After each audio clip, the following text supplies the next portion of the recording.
Hello and welcome you all to world affairs. मैं हूं प्रशांत धवन। ना 2019 में पाकिस्तान रेडी था और ये लोग इंडिया पर न्यूक्लियर बॉम्ब्स गिराने वाले थे। यूएसए ने दोनों कंट्रीज को संभाल लिया। ये रिसेंटली कहा है माइक पॉम्पेयो ने अपनी किताब में। इसके बारे में आपने आर्टिकल्स देखे होंगे कि Mike Pompeo claims that India informed him Pakistan was preparing for nuclear attack post Balakot surgical strike. Now इन्होंने अपनी किताब में बहुत सारी, मैं कहूँगा, अनोखी बातें लिखी है इंडिया पाकिस्तान के बारे में, न्यूक्लियर वॉर के बारे में, जयशंकर साहब के बारे में। ये सारी बातें मैं आपको बताऊंगा। बहुत ही इंटरेस्टिंग वीडियो होगी है। मगर आगे बढ़ने से पहले आपसे एक क्वेश्चन पूछूंगा। क्वेश्चन ये है कि इंडिया बहुत ही जल्द डीजल सप्लाई करना स्टार्ट कर देगा किस कंट्री को फ्रेंडशिप पाइपलाइन के अंडर। ये है यहाँ पे आपकी ऑप्शन, पाकिस्तान, नेपाल, श्रीलंका या बांग्लादेश। कमेंट सेक्शन में करिए उत्तर। सही आंसर मैं आपको दूंगा वीडियो के अंत में। ना आज के समय यूएसए के प्रेसिडेंट हैं जो बाइडेन, मगर 2020 के टाइम में और उससे पहले यूएसए के प्रेसिडेंट थे डोनाल्ड ट्रंप। और डोनाल्ड ट्रंप की गवर्नमेंट के अंडर इनके विदेश मंत्री, आप कह लीजिए यूएसए में कहते हैं फॉरेन सेक्रेटरी, विदेश मंत्री का दर्जा होता है। इनके विदेश मंत्री थे माइक पॉम्पेयो। ये चेहरा आपको याद होगा, इन्होंने बहुत बार इंडिया को विजिट किया था। माइक पॉम्पेयो काफ़ी न्यूज़ में भी रहते थे। तो हाल ही में पॉम्पेयो ने एक किताब लिखी अपनी ड्यूटी के बारे में, अपने टाइम के बारे में as the foreign secretary of USA. किताब का नाम है never give an inch fighting for the America I love.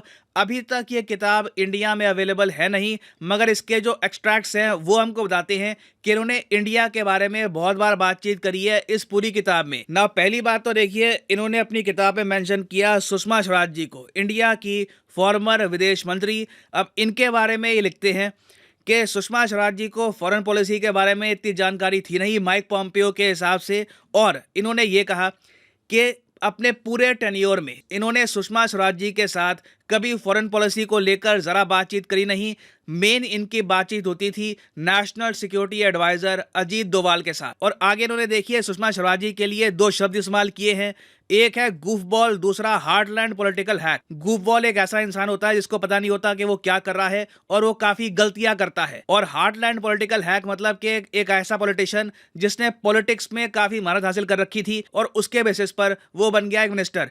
तो ये सब जो वर्ड्स इन्होंने यूज़ किए हैं सुषमा स्वराज जी के बारे में, ये आपत्तिजनक है। और जयशंकर साहब ने भी कहा है, पॉम्पेयो की किताब पर रिएक्ट किया जयशंकर साहब ने और ये कहा कि सुषमा स्वराज जी के बारे में ऐसे शब्द इस्तेमाल करने की आवश्यकता नहीं थी। और मेरे हिसाब से बिल्कुल ठीक बात है। सुषमा स्वराज जी का देहांत हो चुका है, उनके बारे में ऐसी बातें बोल के इनको क्या मिलेगा आज के समय, इट इज़ पॉइंटलेस। मगर आगे पॉम्पेयो ने अपनी किताब में ये लिखा कि सुषमा स्वराज जी के बाद जब डॉक्टर जयशंकर बने भारत के विदेश मंत्री, तो इनको ये यूएसए में कहते थे मिस्टर जे। और जयशंकर साहब के साथ काम करना बहुत ही आसान लगा माइक पॉम्पेयो को। इन्होंने ये कहा कि मेरी बहुत ही अच्छी केमिस्ट्री थी जयशंकर के साथ, वो मेरी बात समझते थे, मैं उनकी बात समझता था। वो 7 लैंग्वेजेस बोलते थे, उनमें से एक इंग्लिश भी थी और उनकी इंग्लिश कुछ मामलों में मुझसे भी बेहतर थी। तो काफ़ी इन्होंने तारीफ करी है जयशंकर साहब की। बट अगेन, सुषमा स्वराज जी के बारे में खराब बातें बोलने की इनको कोई आवश्यकता थी नहीं। ना इस सब के बाद पॉम्पेयो बात करते हैं एक पॉसिबल न्यूक्लियर वॉर के बारे में।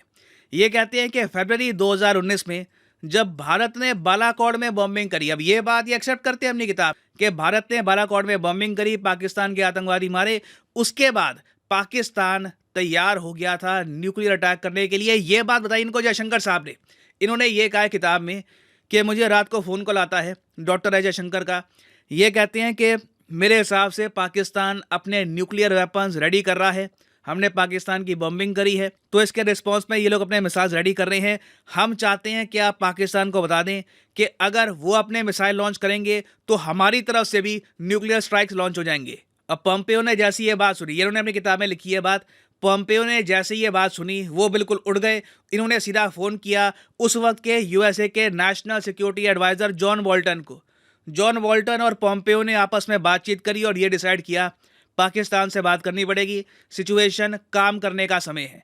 तो दोनों ने सीधा बात करी, इमरान खान से नहीं। इन्होंने लिखा है कि पाकिस्तान का जो रियल लीडर है जनरल बाजवा, इनसे बात करी माइक पॉम्पेयो और जॉन बोल्टन ने, और ये पूछा कि क्या आप इंडिया पर न्यूक्लियर स्ट्राइक्स करने वाले हैं, क्योंकि अगर करने वाले हैं तो उनकी साइड से फट से जवाब आएगा, बी रेडी। तो जैसे ही ये बात बाजवा को बताई गई, बाजवा ने अपनी ट्यून चेंज कर दी। बाजवा ने कहा कि नहीं नहीं, हम तो न्यूक्लियर स्ट्राइक्स करने नहीं वाले इंडिया पर, हम तो कुछ और करने की सोच रहे हैं। तो माइक पॉम्पेयो ने अपनी किताब में बाद में ये लिखा कि हमने ये सब बातें बताई डॉक्टर जयशंकर को और फिर इंडियन साइड और पाकिस्तानी साइड को लिया कॉन्फिडेंस में, और इसी तरीके से हमने एक न्यूक्लियर वॉर कर दी अवॉइड। और आगे ये फिर खुद की प्रशंसा करते हैं और यूएसए की इंपॉर्टेंस के बारे में बताते हैं कि देखिए यूएसए कितना इंपॉर्टेंट है, अगर यूएसए ना होता तो ये दोनों देश एक दूसरे पर न्यूक्लियर बॉम्ब्स गिरा चुके होते। और आगे ये कहते हैं कि no other nation could have done that but we did that night to avoid a horrible outcome. तो ना पर्सनली मुझसे आप पूछें तो माइक पॉम्पेओ ये सारे किस्से को थोड़ा बहुत बढ़ा चढ़ा के दिखा रहे हैं।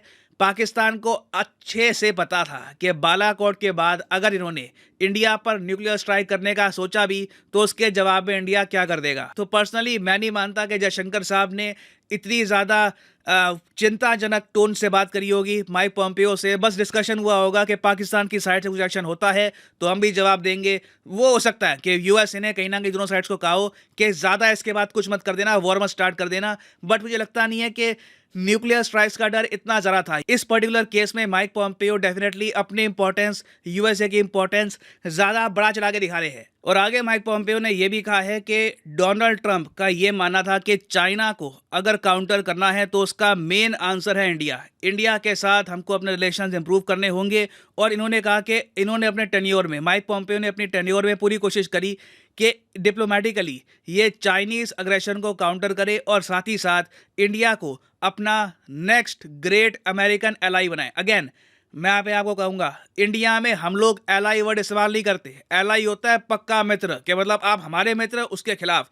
इंडिया यूज़ करता है वर्ड पार्टनर, जबकि यूएसए की तरफ से आप देखोगे हमेशा ये कोशिश करते हैं कि इंडिया को ये बनाए एक American ally, the next great American ally. तो इससे देखिए हमको एक पर्सपेक्टिव मिलता है कि अमेरिकन्स कैसे व्यू करते हैं इंडिया को। और एट द सेम टाइम मैं कहूँगा कि इससे हमको ये भी इंसाइट मिलती है कि जब टेक्नोक्रेट संभालते हैं फॉरेन पॉलिसी तो बाकी देशों को कितनी आसानी होती है इंडिया से बातचीत करने में, इंडिया के साथ रिलेशंस मेंटेन करने में। But at the same point of time I think doctor Jaishankar ने बहुत ही सही रिप्लाई दिया है माइक पॉम्पेओ को कि आपका पर्सनल एक्सपीरियंस जो भी रहा हो, आप किसी के बारे में डिसरिस्पेक्टफुल तरीके से बात नहीं करेंगे, एक स्पेशली एक ऐसे व्यक्ति के बारे में जिनका देहांत हो चुका है। और वैसे मैं आपको यही बता दूं कि पॉसिबिलिटी है कि माइक पॉम्पेओ 2024 में यूएसए के प्रेसिडेंशियल इलेक्शन में भी रन करे, ये डोनाल्ड ट्रंप के अगेंस्ट भी खड़े हो। It is very much possible. ये जीतेंगे या नहीं जीतेंगे गॉड नोस, मगर पॉसिबिलिटी है कि ये वापस कहीं ना कहीं से यूएसए की गवर्नमेंट में आने की कोशिश करेंगे। ना फाइनली वापस आते हैं अपने क्वेश्चन की तरफ। क्वेश्चन मैंने आपसे ये पूछा था कि इंडिया फ्रेंडशिप पाइपलाइन के अंडर किस कंट्री को डीजल सप्लाई करना स्टार्ट कर देगा। तो सही उत्तर यहाँ पे है option D is the right answer, Bangladesh India friendship product pipeline project. ये बहुत ही जल्द स्टार्ट हो जाएगा। सिलीगुड़ी कॉरिडोर से हम डीजल सप्लाई करा करेंगे बांग्लादेश को। बहुत ही इंपॉर्टेंट प्रोजेक्ट है। चिकन नेक की जो इंपॉर्टेंस है ये काफ़ी हद तक बढ़ जाती है इससे। और हाँ, आप सब लोगों को मैं अपील करूंगा कि subscribe to world affairs English, एक नया चैनल है। वहां पर हम इंडिया का जियोपॉलिटिकल पर्सपेक्टिव इंटरनेशनल ऑडियंस तक पहुंचाने का प्रयास करेंगे।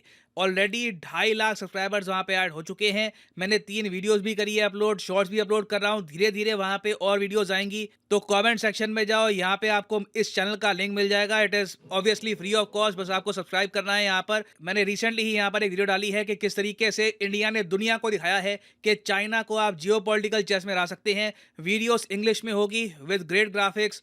सो subscribe to world affairs English.